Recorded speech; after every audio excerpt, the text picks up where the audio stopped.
व्यापारी आदमी के पास पैसा बहुत है और पैसा फेंक के वो आदमी कांग्रेस से आगे निकल सकता है, लेकिन मुझसे 22,000 पीछे ही रहेगा, ये मुझे पूरा विश्वास है।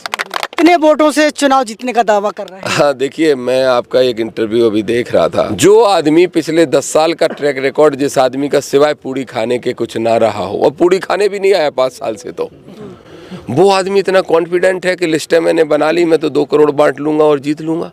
कुर्ते भी फटने चाहिए नेताओं के, क्योंकि नेताओं ने चारागाह समझ रखा है, जनता को चरते जा रहे हैं, चरते जा रहे हैं। 4.5 साल आराम से अपने किले में सोएंगे। घनश्याम सिंह की तो गाड़ी का ब्रेक ही नहीं लगता, शॉकर खराब है, मैंने आज मंगवा लिया, शॉकर नहीं क्या बोलते उनको, ब्रेक शू मंगवा लिए मैंने। क्यों लाए ना भाई, मैंने सीआईडी की रिपोर्ट है, आप पता करिए। सीआईडी का मानना, इंटेलिजेंस का मानना यह है कि दामोदर यादव के रोज 1000 वोट बढ़ रहे हैं। आपने खेरी घाट गांव देखा है? जी हाँ, देखा है। क्या स्थिति है वहाँ की? बहुत बुरी स्थितियाँ हैं। 32 गांव ऐसे हैं, आप सिर्फ खेरी घाट की बात कर रहे हैं। आपने मदनपुरा देखा है? जी। आपके रिश्तेदार होंगे, इन निकम्मों ने नहीं देखा। उस कीचड़ में चलाना चाहिए प्रदीप और घनसू कक्का को, और चलाया मुझे जा रहा है। मजाक में नहीं कहता मैं कि मुख्यमंत्री का कुर्ता फाड़ दूंगा। जिस दिन पहले दिन विधानसभा में पहुंचूंगा, उसी दिन अपनी मांगे पकड़ा दूंगा और कह दूंगा कुर्ता सिलवा लेना 80 जोड़। जब जब विधानसभा में मिलोगे रोज फाड़ूंगा, या फिर पुलिस से लाठी चलवाना मेरे ऊपर। लड़के काम कराऊंगा, लड़के काम कराऊंगा। तो आपकी केटली चलेगी गांव गांव, या मोदी की चाय बिकेगी? नहीं, मैं, मोदी ने क्या चाय बेचने के नाम पे बहुत उल्लू बना रखा था हमारे किसानों को, तो मैं उसकी केटली छीन लाया। मैं अब चाय कैसे बेचेगा, अब केटली हम लेके आ गए। अब तीसरी चौथी पार्टी की कर रहे थे, वो आखिरी चुनाव है उनका। इसके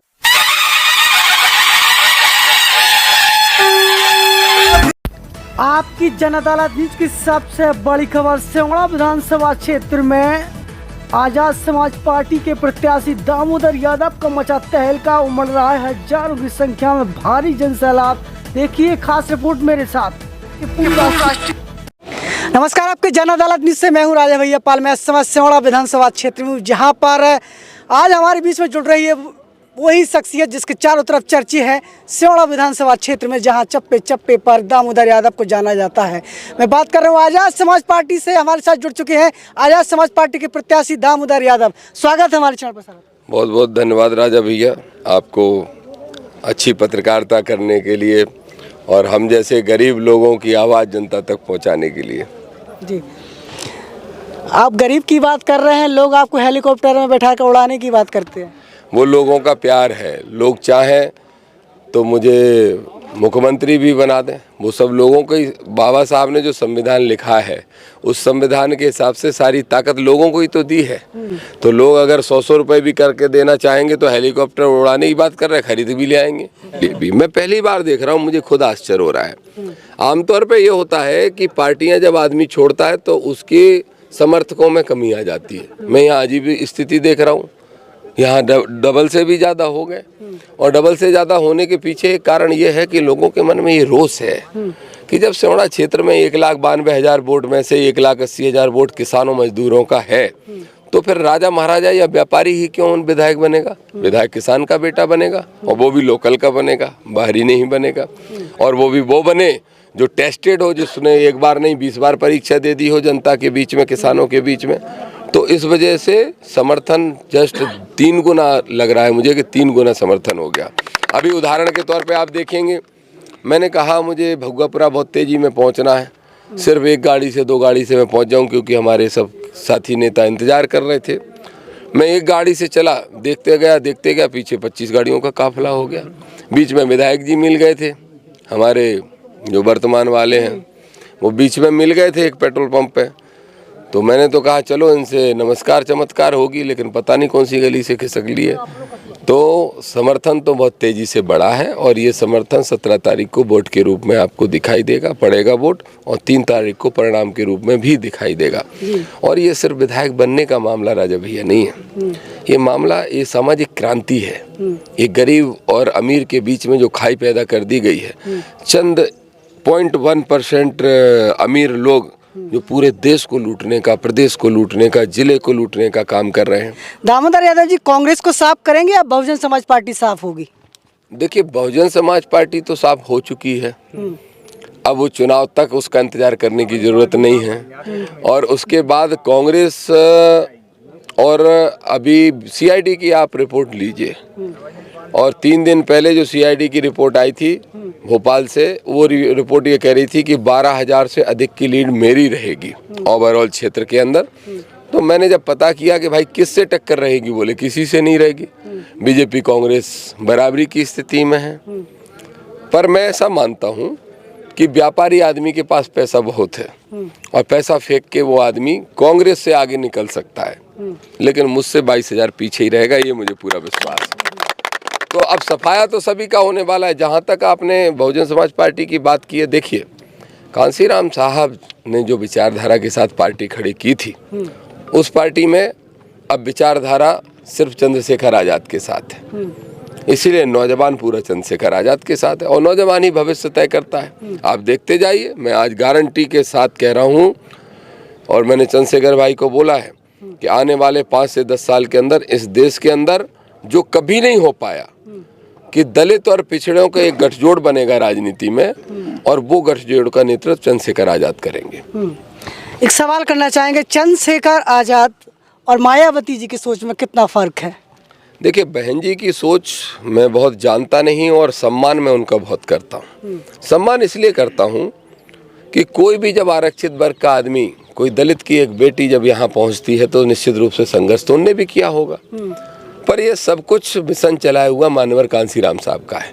उन्होंने ही पिछड़ों को भी जगाया, उन्होंने ही नारा दिया था पिछड़ा पावे 100 में 60, और आंदोलन किया था और धरने पर बैठे थे जब मंडल आयोग की रिपोर्ट लागू हुई थी। तो जब साहब की पाठशाला से निकले हुए लोग हैं, हम लोग तो उस पाठशाला में भी नहीं थे, हम तो उनको किताबें पढ़ पढ़ के आत्मसात किया और उस पर काम करना शुरू किया।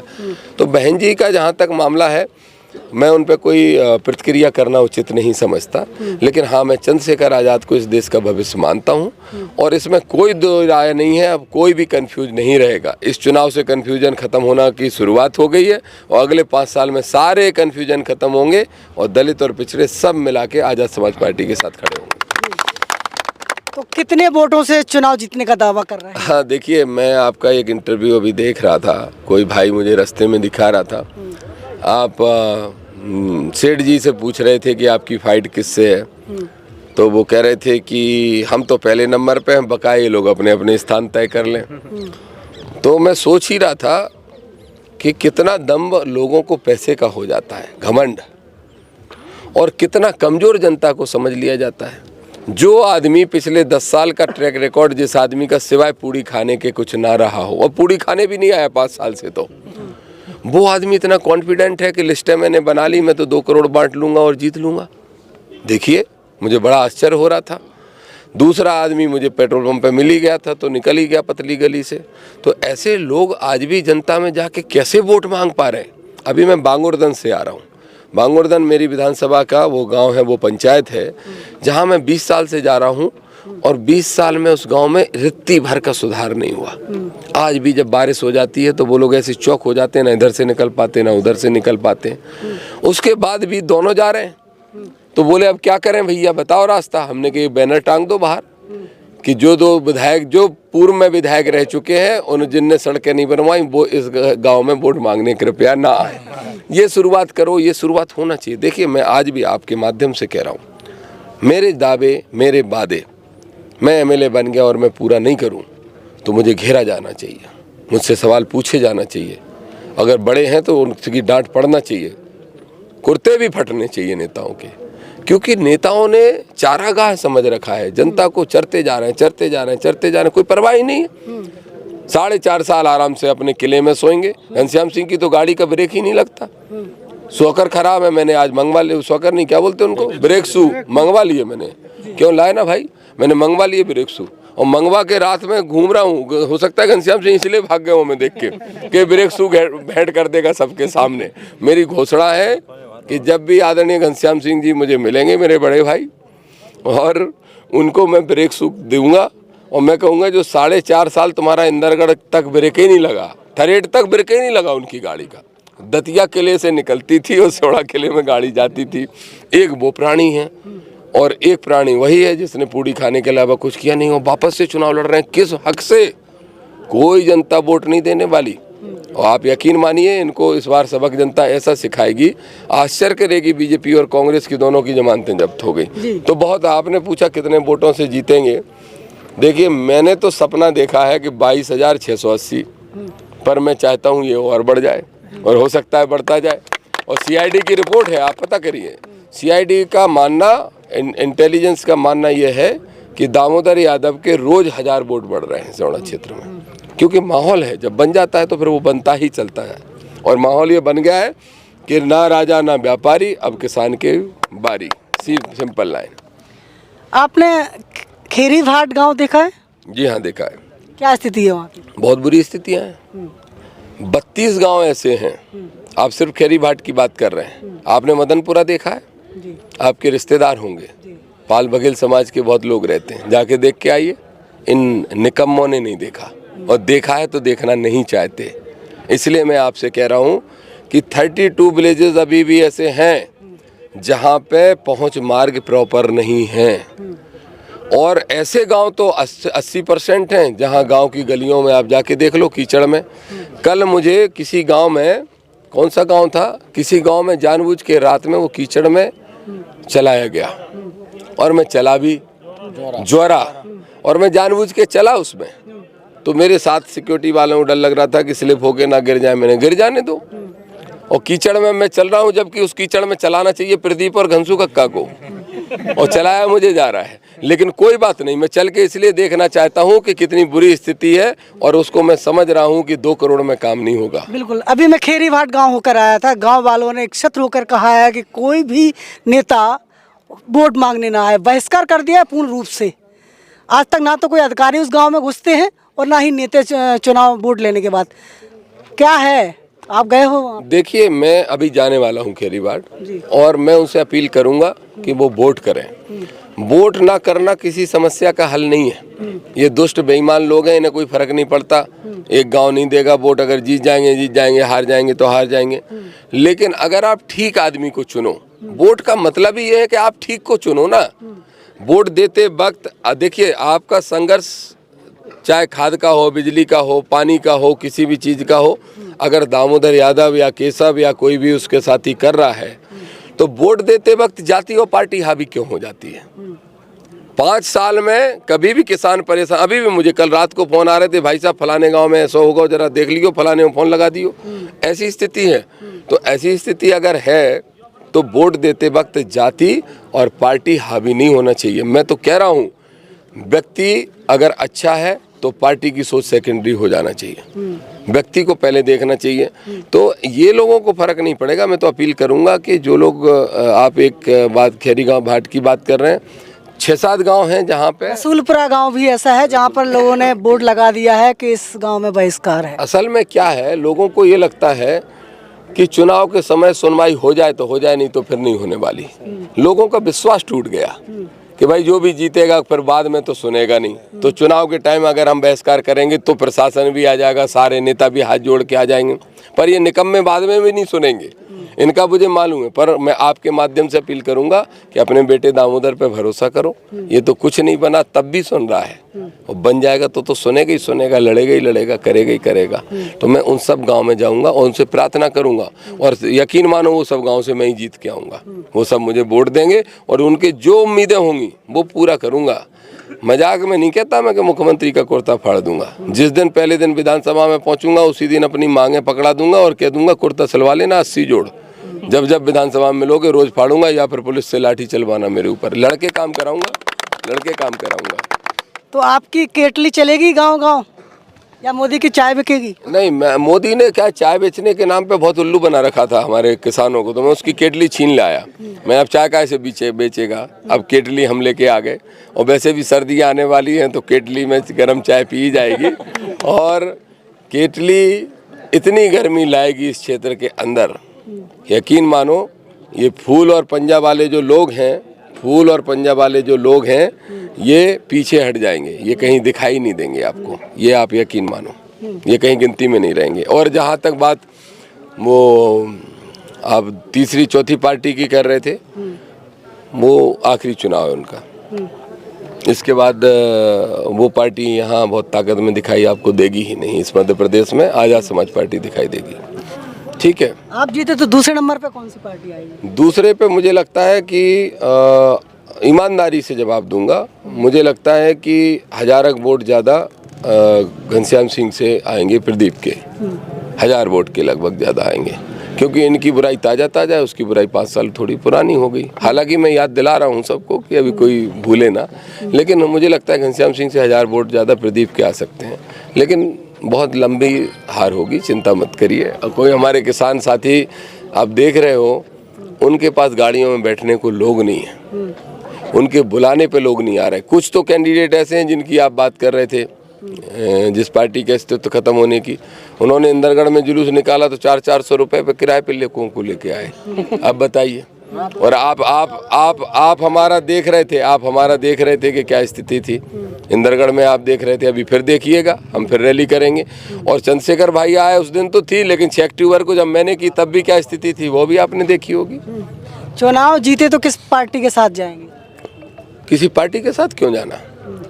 आपको याद होगा कि झारखंड में एक विधायक बना था और वही सीएम बन गया था, दोनों के बराबर वोट आ गए थे। तो ये कि उनने कहा हमें समर्थन दे, उनने कहा हमें, तो इसका मतलब मैं ये नहीं कह रहा हूँ कि मैं सीएम बनूंगा, मैं ये कह रहा हूँ कि हम कहीं नहीं जाएंगे, लोग हमारे पास आएंगे, और जो लोग यहाँ पे खड़े हैं, ये सारे साथी जो खड़े हैं, ये जो तय कर देंगे हम उसका साथ देंगे। हमारी विचारधारा और हमारी मांगों को जो दल मानेगा हम उसका साथ देंगे, लेकिन जिसका भी साथ देंगे अपने एक साथी का, अपने किसानों का काम कराएंगे। सारी पार्टी देख ली, सारी पार्टी देख ली, चलो आखिरी सवाल कर लेते हैं, वक्त हो चला है।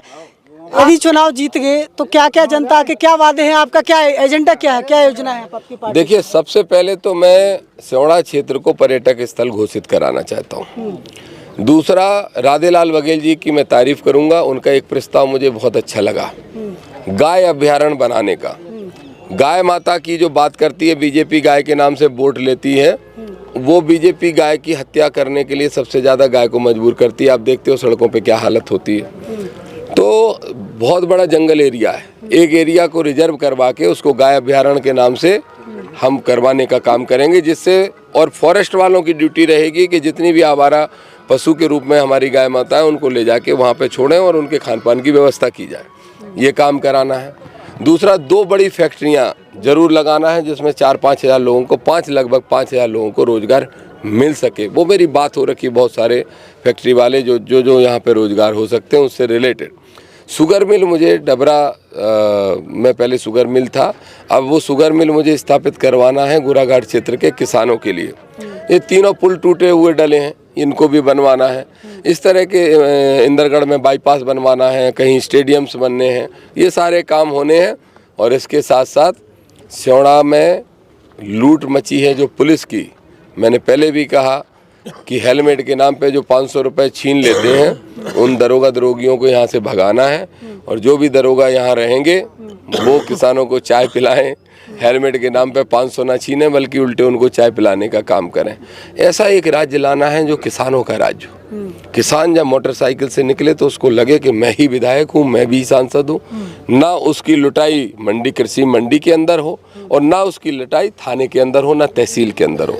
एक और विशेष काम मैं करूँगा कि हर सप्ताह में विधायक बनने के बाद 2 दिन का दौरा ऐसा किया करूँगा कि एक गांव में एक दिन में अगर 10 गांव गया तो वहाँ पे मेरे साथ तहसीलदार जाएगा, पटवारी जाएगा, लोकल का प्रशासन जाएगा, पुलिस वाला जाएगा, और वहाँ आपकी सरकार आपके द्वार टाइप का जो सिस्टम चलता था वो सिस्टम चलाने की कोशिश करूँगा कि उस गाँव के लोगों की समस्याओं का हल वहीं हो। अगर किसी को नामांतरण तक का आवेदन लगाना है तो वहीं लगाए, और अगले 1 हफ्ते में या 15 दिन बाद जब दोबारा राउंड आएगा तब तक वो नामांतरण हो जाना चाहिए। ये स्थिति मैं अधिकारियों की बनाऊंगा, ये काम मुझे करना है, ऐसे बहुत सारे काम हैं। तो जुड़े रहिए आपके जनता न्यूज के साथ। सेवड़ा विधानसभा क्षेत्र में धुआंधार एंट्री के साथ लगातार दामोदर यादव का काफिला बढ़ रहा है। नमस्कार। पाल ढाबा आपका हार्दिक स्वागत करता है। हमारे यहाँ खाने में दाल फ्राई, दाल तड़का, दाल मखनी, सेव भाजी, सेव टमाटर, कढ़ाई पनीर, चिली पनीर, पनीर पसंदा, संगम पनीर, और स्वीट में खीर, स्पेशल केसरी खीर, गुलाब जामुन और स्पेशल केसरी खीर मिलती है हमारे यहाँ। सेवा का अवसर दें, धन्यवाद।